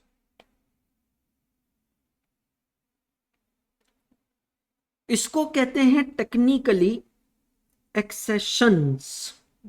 क्या कहते हैं? एक्सेशंस टेक्निकली. और ये जो एक्सेशन वर्ड है, ये शब्द कहां से आता है? To access. टू एक्सेस मतलब मेरी कंपनी को इतने लोगों ने एक्सेस किया. जैसे ये मेरा सिस्टम है, मेरा लैपटॉप है. ये लैपटॉप को सिर्फ मैं यूज करता हूं, सिर्फ मैं, तो इसको एक्सेस सिर्फ मैं करता हूं. बट अगर मेरा ये लैपटॉप ऑफिस में पड़ा है जिसको 50 लोग यूज करते हैं, तो मैं क्या कहूंगा? This laptop is accessed by 50 people. Accessed by means what? Used by, visited by. Similarly accession means how many people have accessed my company in the current year. It is 1200. और यहां से हम लोग हमारा दूसरा रेशियो निकालेंगे. बहुत आराम से ध्यान से समझना है. दूसरा रेशियो निकालेंगे, वो है accession ratio. Accession method. Formula book अभी नहीं, बाद में अपडेट करना क्लास होने के बाद. Number of employees accessed divided by average number of employees multiplied by 100.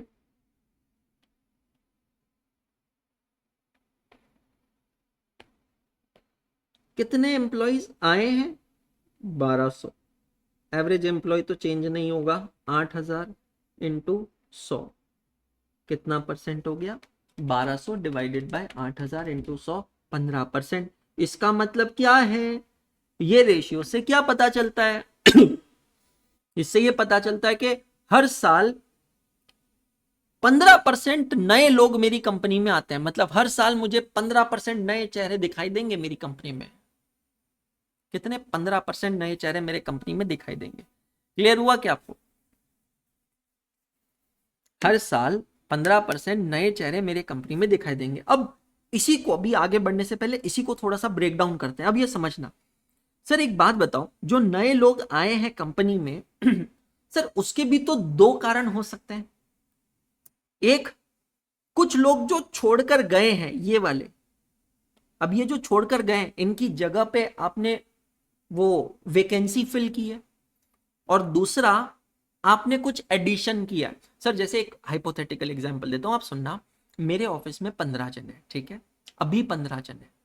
अब सर 3 लोग छोड़ कर गए, तो मैंने उन 3 लोगों की जगह पर किसी को हायर किया, प्लस सर मैंने 5 और लोगों को नया हायर किया, मतलब अब मेरे 15 और 5 हो गए 20 जन है। तो मेरा एक्सेशन कितना होगा? एक्सेशन का मतलब है जो लोग आए हैं नए आए हैं, चाहे वो किसी की जगह पे आए हैं या as a result of expansion आए हैं, उसे एक्सेशन कहते हैं। मतलब सर यहां पर एक्सेशन का एक फॉर्मूला बन सकता है, accession is equal to replacement plus addition.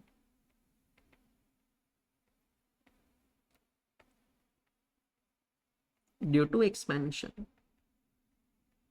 आप समझ रहे हैं मेरी बात? एक्सेशन का मतलब क्या हुआ?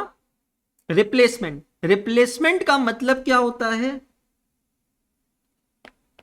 रिप्लेसमेंट का मतलब होता है जो छोड़ के गए हैं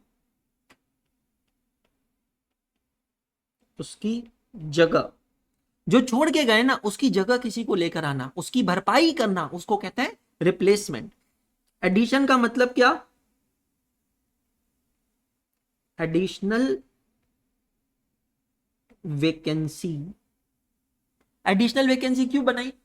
मुझे ज्यादा लोग चाहिए, मैं काम बढ़ा रहा हूं, क्लाइंट्स बढ़ गए, ऑफिस बढ़ा रहा हूं। आप समझ रहे हो? एक्सपेंशन कर रहा हूं। तो पहले वो वैकेंसी नहीं थी, अब वो वैकेंसी है। तो यहां पर ये समझना कि एक्सेशन का मतलब क्या होता है? Replacement plus addition. रिप्लेसमेंट का मतलब क्या? इसकी जगह, ये जो छोड़कर गए उसकी जगह अगर कोई आता है तो वो रिप्लेसमेंट है। अब पढ़ो क्वेश्चन में क्या दिया है। 1200 workers were recruited during the year. Of this, 300 workers were recruited because of exits. मतलब क्या भिड़ू लोगों? ये बोलते टोटल एक्सेशन है 1200, जिसमें से 300 लोग काय को आए रे बाबा? ये 300 की कहानी क्या है? 300 workers were recruited because of exits. क्या मतलब है इसका? चाहो तो लिख लो, रिक्रूटेड बिकॉज ऑफ एग्जिट्स, क्योंकि छोड़ के गए उसकी जगह, जो लोग हमें छोड़ के गए उसकी जगह हमने उन लोगों को हायर किया, तो इसको हम क्या कहते हैं? रिप्लेसमेंट। तो बिरबू एक बात बताओ, एक्सेशन है 1200, रिप्लेसमेंट है 300, एडिशन कितना होगा? नए लोग कितना रहेंगे हमारे कंपनी में? तो सर सिंपल है ना, 1200 में से 300 मतलब 900 लोग नए आए होंगे। समझ में आया क्या? 900 लोग नए आए होंगे। Accession to access accession to access. तो यहां पर अब मेरा तीसरा रेशियो निकलता है, ध्यान से समझना। उस रेशियो का नाम है replacement method. It is equal to number of employees replaced divided by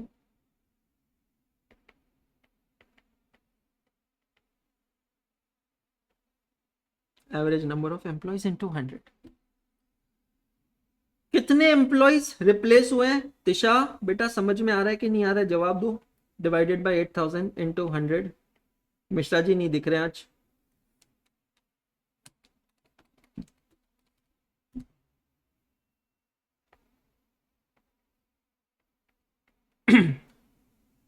three 3.75%। Check करो।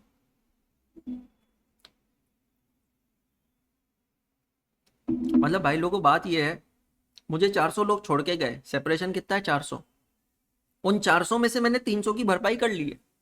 रिप्लेसमेंट मतलब क्या? जितने लोग छोड़ के गए उसकी जगह, समझ रहे हो, जितने लोग छोड़ के गए ना उसकी जगह। हम लोग कहते हैं ना हमारे ऑफिस में वैकेंसी खुली है क्योंकि कुछ लोग छोड़ कर गए, तो वो रिप्लेसमेंट वाली बात है। हम नया ऑफिस खोल रहे हैं इसीलिए वहां वैकेंसी निकली है, इसका मतलब वो रिप्लेसमेंट नहीं है, वो क्या है, एडिशन है। दोनों का डिफरेंस समझ रहे हो आप, बहुत छोटा सा डिफरेंस है, दोनों का डिफरेंस समझ रहे हो? क्लियर? और एक चौथा लास्ट है, सारे कंसेप्ट तो हमारे हो गए, पढ़ो वापस।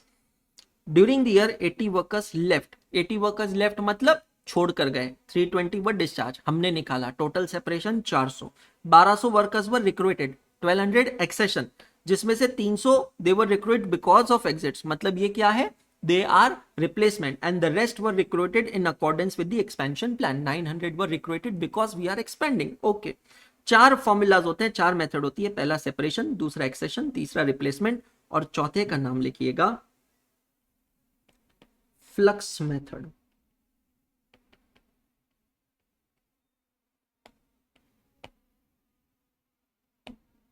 Flux method.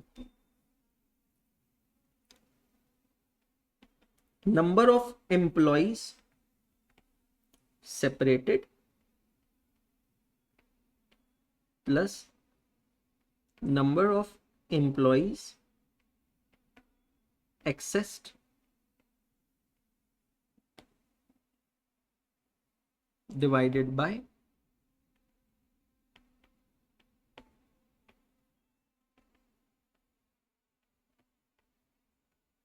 Average number of employees into 100। भाई ये बेसिकली ना ओवरऑल टर्नओवर देखने के लिए कि हमसे कितने लोग अलग हुए, कितने लोग हमको छोड़कर गए, 400, जो छोड़कर गए वो भी टर्नओवर है, और कितने लोग हमसे जुड़े, एक्सेस किया, 1200, divided by average number of employees 8000 into 100, so that becomes 1600 divided by 8000 into 100, that becomes 20%। तो ये जो फ्लक्स मेथड है, ये फ्लक्स मेथड हमें क्या बताता है, ये क्या सिखाता है, ये हमें बताता है कि ओवरऑल लेबर टर्नओवर रेशियो कैसा है। भाई टर्नओवर का मतलब क्या है, आना जाना, क्या है, आना जाना। हमने क्या किया, सेपरेशन मेथड में सिर्फ क्या देखा, सिर्फ जाना। एक्सेशन मेथड में क्या देखा, सिर्फ आना। सेपरेशन में सिर्फ जो जा रहे हैं ना उसका रेशियो देखा, एक्सेशन में क्या देखा, सिर्फ जो आ रहे हैं ना उसका रेशियो देखा। रिप्लेसमेंट में क्या देखा, रिप्लेसमेंट में जो जा रहे हैं उसकी जगह पर जो आ रहे हैं उसका रेशियो हमने देखा। बेसिकली हम कितनी भरपाई कर रहे हैं, लेकिन जो overall labour turnover ratio, overall labour turnover ratio मतलब आना एंड जाना, वो कितना है हमारा, वो है 20%। तो जब आप कोई कंपनी एक्वायर कर रहे हैं, आप ये देखते हैं कि यार वो कंपनी का लेबर टर्नओवर रेशियो हाई है, हाई है मतलब कहीं ना कहीं कुछ तो प्रॉब्लम है, या तो एम्प्लॉयज अंडरपेड है या एम्प्लॉयज खुश नहीं है। आप समझ रहे हो भाई, कोई तो परेशानी है, कोई तो पंगा है, तभी तो एम्प्लॉयज वो कंपनी छोड़ छोड़ कर जा रहे हैं। भाई आखिर एक एम्प्लॉय भी कोई कंपनी क्यों छोड़ना चाहेगा, मतलब until and unless he is satisfied, until and unless he is happy, why will an employee want to leave a company? Answer is not at all. He won't leave a company unless and until there is a problem. Are you getting my point? जब तक कोई problem ना हो। Clear हुआ क्या सभी को? Check करो, बताओ मुझे एक बार। क्लियर?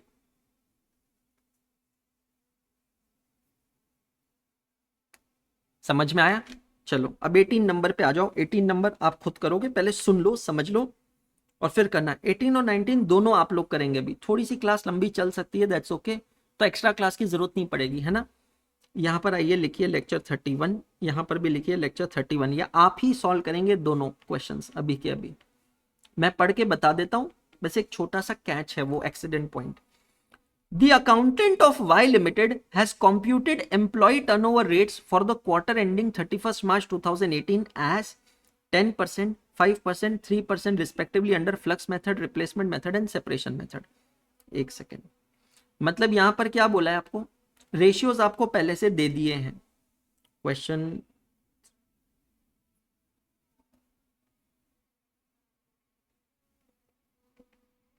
आइए हेडिंग लिखिए मेरे साथ में। क्या कहता है? फ्लक्स मेथड का परसेंट है 10%। Okay, flux method it is equal to 10%। Clear हो गया? उसके बाद में 5%, 3%, 5% replacement method. Okay, replacement method 5%, और 3% क्या है? सेपरेशन मेथड है।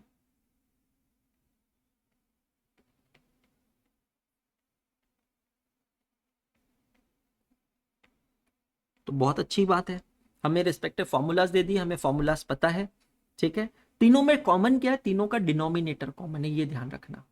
चलो ठीक है, अब आपको यहां पर कहा है if the number of workers replaced during the year is 3030। मैं ही सॉल्व करवा देता हूं, बचा क्या? Replaced, number of workers replace दिया। अब हम क्या करेंगे ना, ये रिप्लेसमेंट का फॉर्मूला बोरो करेंगे। रिप्लेसमेंट का फॉर्मूला क्या कहता है? नंबर ऑफ एम्प्लॉइज रिप्लेस्ड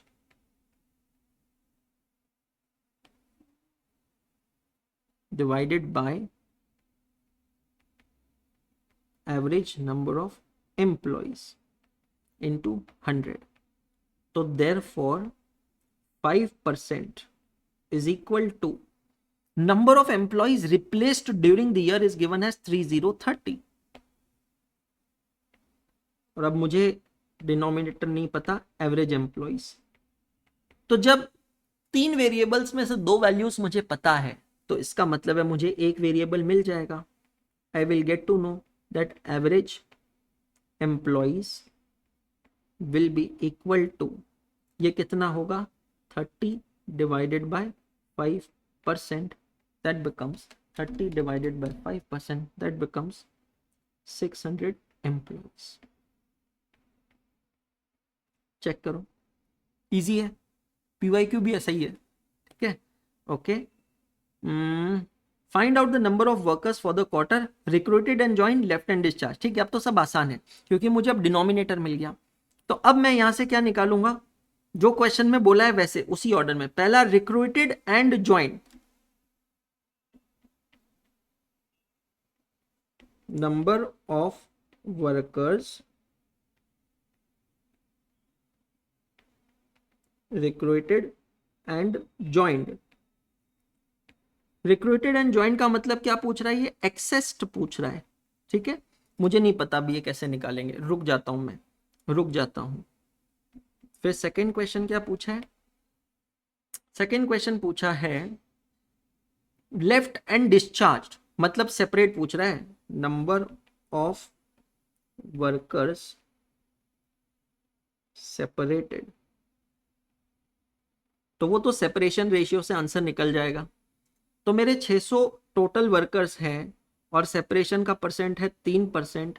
इसका मतलब है 600 का 3%, 18 एम्प्लॉइज मेरे सेपरेट हुए हैं। चलो ये तो आंसर निकल गया। अब एक सवाल उठता है कि फिर फ्लक्स मेथड का यूज क्या है? मुझे चाहिए एक्सेशंस, तो फ्लक्स मेथड का यूज क्या है? तो इसका आंसर बहुत क्लियर है मेरे दोस्त। फ्लक्स का परसेंटेज फॉर्मूला लगाओ पहले।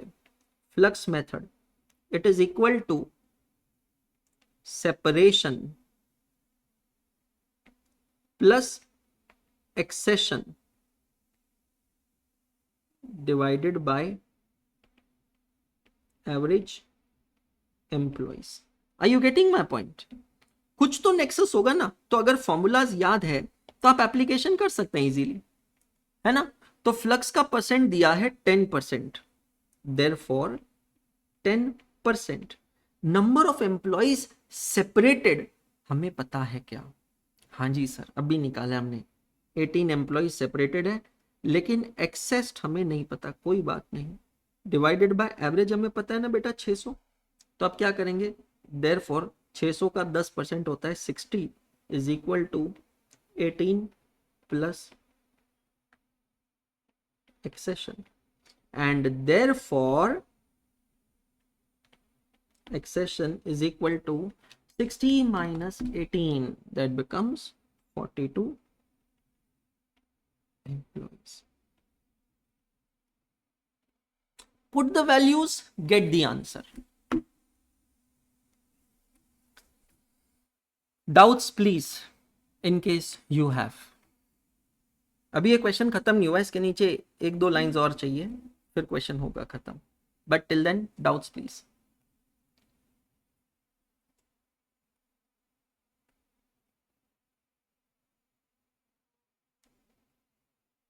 No doubt, perfect.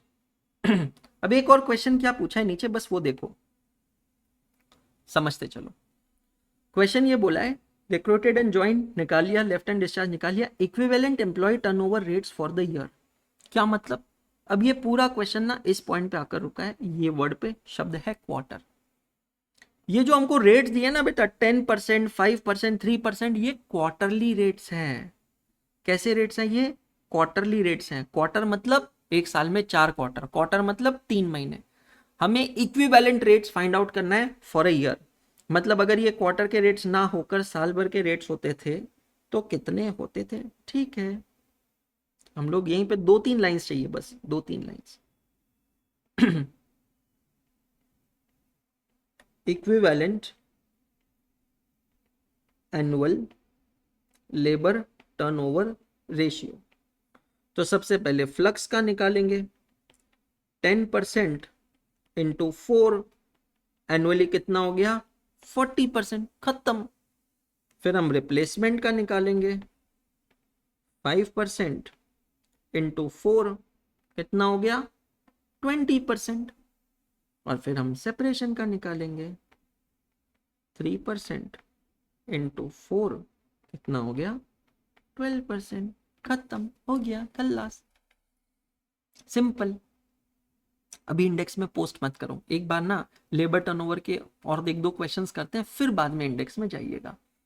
समझ में आ रहा है क्या ये बताइए, बस समझ में आ रहा है क्या, क्लियर हो रहा है क्या?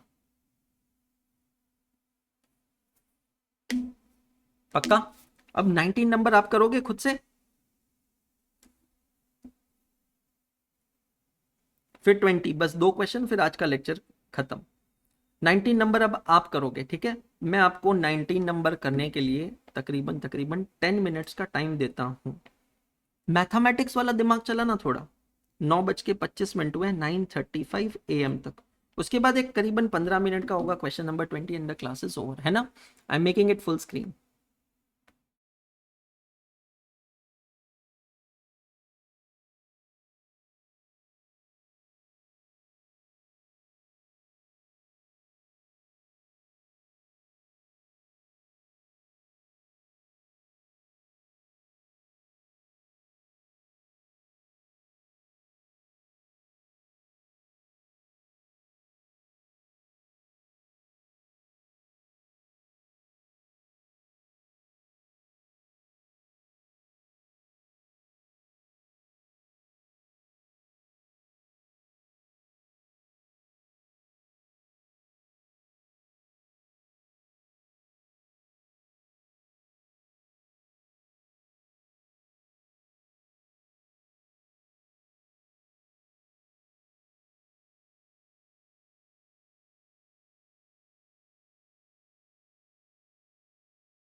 हाँ जी, क्या बोलती जनता? Question number 19 done. करेंगे चेक।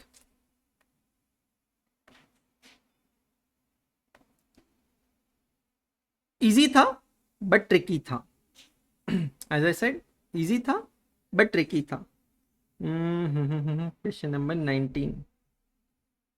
मैंने आपको ब्रेक दिया जब तक मैंने भी कर ही लिया इसको। चलिए चेक करते हैं।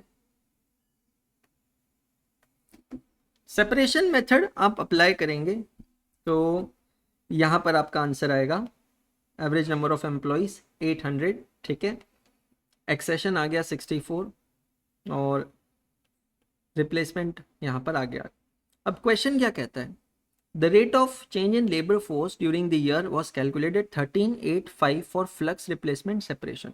The number of workers separated during the year are 4040। तो एज आई सेड, पहले सेपरेशन का फॉर्मूला लगाया, एवरेज निकाला, फिर ये एवरेज के बेसिस पर फ्लक्स का फॉर्मूला लगाकर हमने एक्सेशन निकाला 64, जो हमने पिछले क्वेश्चन में किया, और रिप्लेसमेंट की फिगर हमने निकाली, वो भी है 64। Number of workers on the roll, average number of workers on the roll, तो सबसे पहले हमने वही निकाला। ये फिगर कितनी आई हमारी बेटा जी? 800। तो पहले का आंसर 800 है क्या? चेक कर लीजिएगा सभी जने। फर्स्ट का आंसर 800 है क्या? Second, number of workers replaced during the year, current year में कितने लोग रिप्लेस हुए हैं? तो रिप्लेसमेंट का आंसर है 64, चेक कर लीजिएगा ये भी सही आया क्या? नंबर ऑफ न्यू एक्सेशंस, अब एक्सेशन नहीं पूछा है, न्यू एक्सेशंस। एक्सेशन का वैसे मतलब क्या होता है? रिप्लेसमेंट प्लस एडिशन, यहां पर इन्होंने न्यू एक्सेशंस पूछा है। ओके, तो ये देख लो 64 का नंबर आ गया यहां पर, क्योंकि हमारे पास अलग से वो नंबर नहीं है कि एक्सपेंशन की वजह से कितना है, तो अभी हम 64 लेंगे। Now number of workers at the beginning of the year, this is a very good question, this is a very good question. Number of workers during the year, ये बहुत अच्छा क्वेश्चन है। अब ये कैसे निकालेंगे? अब देखो, समझो, कुछ नंबर ऑफ वर्कर्स रहे होंगे at the beginning of the year, मुझे नहीं पता, मैं उसको कहता हूं एक्स। फिर कुछ माइनस हुए होंगे और कुछ प्लस हुए होंगे, और मुझे मिला होगा number of workers at the end of the year. मुझे पता है माइनस कितने हुए हैं, सेपरेट कितने हुए हैं, 40, है ना, और ऐड कितने हुए, 64, 64। तो अगर मैं बिगिनिंग ऑफ द ईयर को एक्स लेता हूं तो x plus 40 minus 64, end of the year में कितना आएगा, एक्स प्लस 24, बराबर है। अब मैं क्या करूंगा? अब मैं क्या करूंगा? मैं यहां पर फॉर्मूला लगाऊंगा। अब कौन सा फॉर्मूला बचा सर, ये कैसे आएगा? अभी बताता हूं। मैं यहां पर फॉर्मूला लगाऊंगा एवरेज नंबर ऑफ एम्प्लॉइज का। हमको पता है कि एवरेज का मतलब होता है opening and closing divided by 2। Average is 800, opening is x, closing is x plus 24 divided by 2. If I solve this equation, I get x as 788. और अगर x मेरा 788 है, तो number of workers at the end of the year will be 812. Check all of you. Check all of you. Is this clear or not? आया सबको समझ में? पक्का? 10 on 10? चलिए 20 नंबर आज नहीं करते हैं, I have change the idea, इसको कल करेंगे। अब पहले इंडेक्स में पोस्ट कर दीजिए 17, 18, 19, ये तीनों क्वेश्चंस को आप इंडेक्स में पोस्ट कर दीजिए।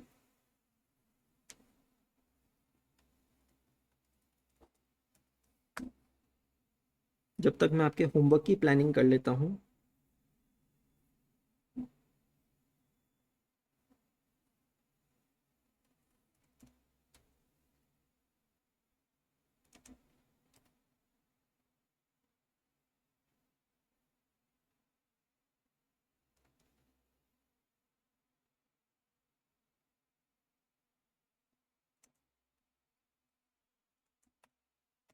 ओके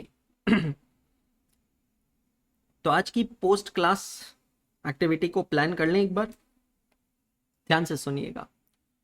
सबसे पहले आज आपने करना क्या है, आपने रिवाइज करना है लेबर टर्नओवर रेशियो, और फिर रीसॉल्व करना है क्वेश्चन नंबर 17, 18, 19।